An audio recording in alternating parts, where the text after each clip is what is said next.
Chinnu cooking style को आपण मानक स्वागत। चलतु आज बनैबा पनीर मसाला। प्रथमे पनीर को छोट छोट पीस करी काटी नेबा।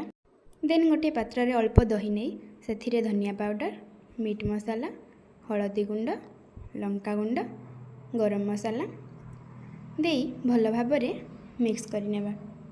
तापर पियाज, कैप्सिकम, टमाटर को छोट छोट पीस करी काटी नेबा।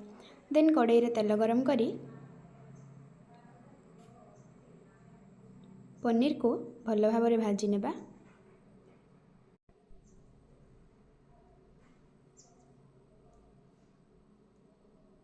यही पनीर मु निजे क्षीर छेना छिड़े प्रस्तुत करीटा मो वीडियो रे आनी।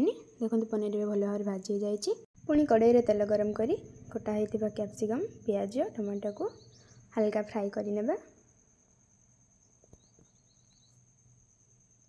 देखंतु एबे हल्का फ्राई हो जाइए।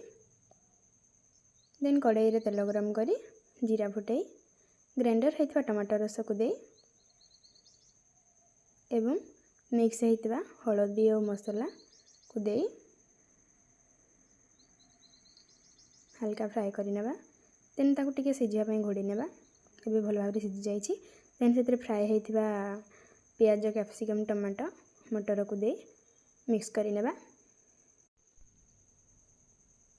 टिके कषि हो सारा पर भजा होता पनीर को से दे हल्का फ्राई करी नेबा। देखंतु एबे रेडी हो जाइए पनीर मसाला। हाँ, मो स्टाइल थे बनैकी खातु। देन कमेंट करेंगे केमती होइछि।